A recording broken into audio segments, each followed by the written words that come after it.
विद्यार्थी मित्रों, कैसे हो आप लोग? सभी को नाम मजे में मेरे YouTube चैनल में आप सभी का स्वागत है।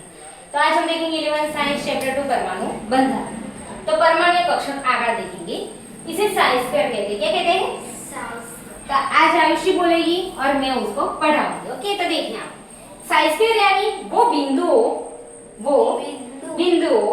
इलेक्ट्रॉन संभाव्यता घनता। फिर 1s कक्षक के लिए संभाव्यता घनता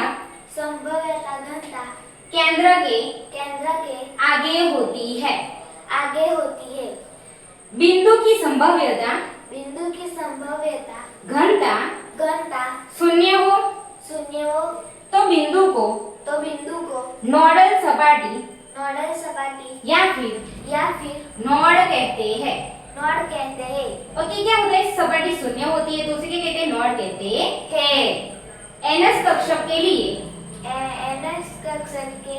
n-1।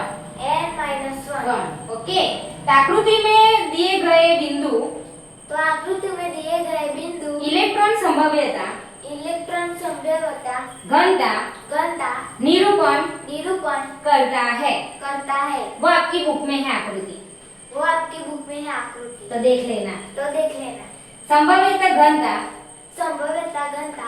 दर्शाने के लिए आकृति यानी फिगर सीमा सपाटी फिगर से दर्शाया जाता है। ओके, तो देख लीजिए। ओके विद्यार्थी मित्रों, जो आपको हमारा वीडियो अच्छा लगा हो, यानी कि आयुषी का वीडियो अच्छा लगा हो, तो लाइक शेयर और सब्सक्राइब करेगा। मिलते हैं नेक्स्ट वीडियो में। Bye bye.